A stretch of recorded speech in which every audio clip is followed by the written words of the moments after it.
Hey everybody, Jason's here again, and today we're going to be looking at, from the movie line, Ratchet. Now Ratchet here is a modified Hummer H2. It's been modified to look as a fire and rescue ambulance from the fire department, as it says.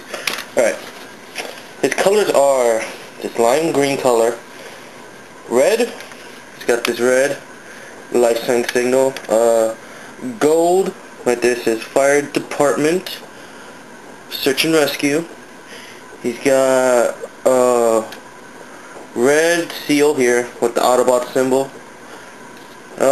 He's black, and that's pretty much it. And he's got silver headlights and lights, and this gold strip right here. And that's pretty much it for color. And I went over to what some of these things words say. If you were to look under here, that is actually the H2 symbol for the Hummer. It's pretty neat. And also right here has the H2 symbol here as well. You probably can't see it, it's very small. And he's got translucent windshield and translucent windows. It's pretty nice. The vehicle itself is very good. I really like it a lot.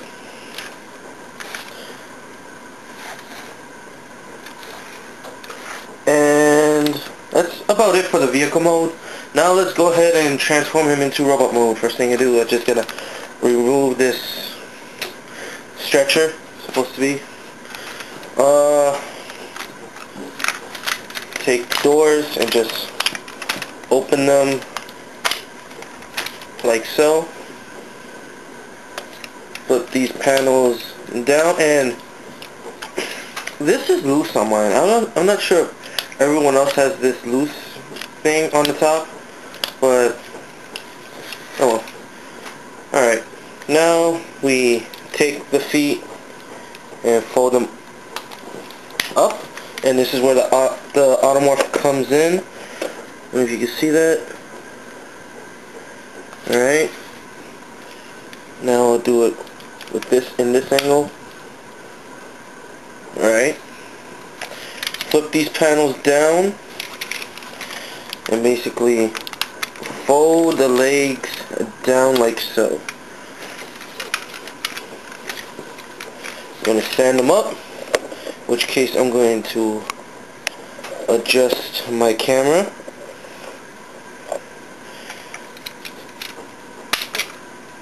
Click the peg into the peg hole, which is right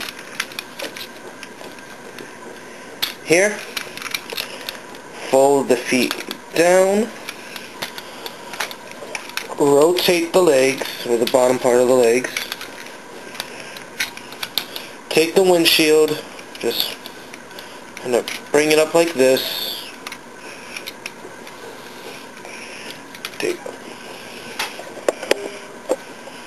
And just fold these pieces back.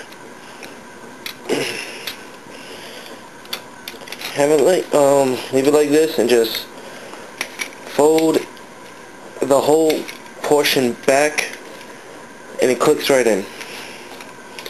Next thing, just turn the arms around, lock these things back into place, rotate the arms like so,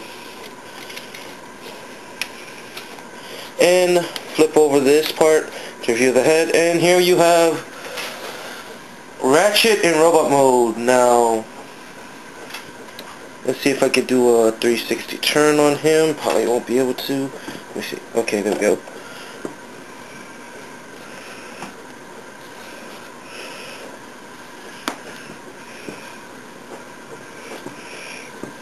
Alright, everything seems to be in order, and everything looks fine. Alright, now Ratchet here, for articulation wise, he can spin his head 360 degrees. His arms can go around.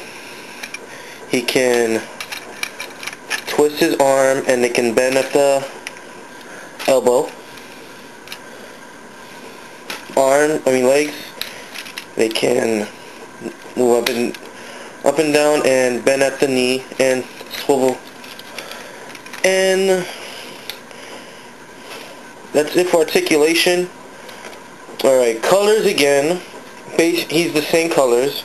You see a little bit more black. And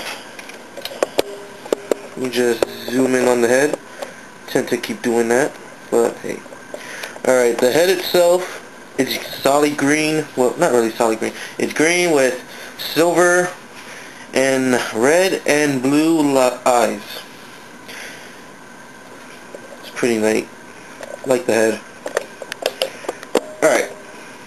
He does have weapons. His first weapon is his stretcher, which becomes some sort of forearm cannon. This does not look like a forearm cannon. It looks like a claw. And he has a axe. You just this piece, flip over the hand, and which doesn't even look like an axe, it looks like cutters. But anyways, he doesn't have any of these weapons in the movie. And when I first saw this, I wondered why. So I found concept art, some early concept art of him, in which he had this axe, I believe. Yeah, he had an axe. They didn't show the cannon, but I'm assuming the weapons are just based on the first concept drawings of him.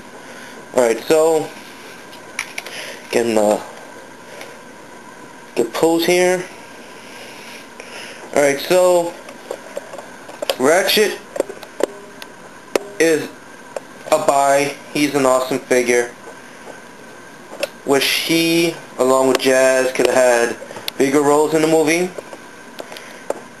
Ironhide seemed to have the most out of the three. But yeah, alright. So that concludes Ratchet. I'm hoping to get Rescue Ratchet and probably do a review of him. So until then, here's Ratchet. I'm Jazz Santi saying, talk to you guys later.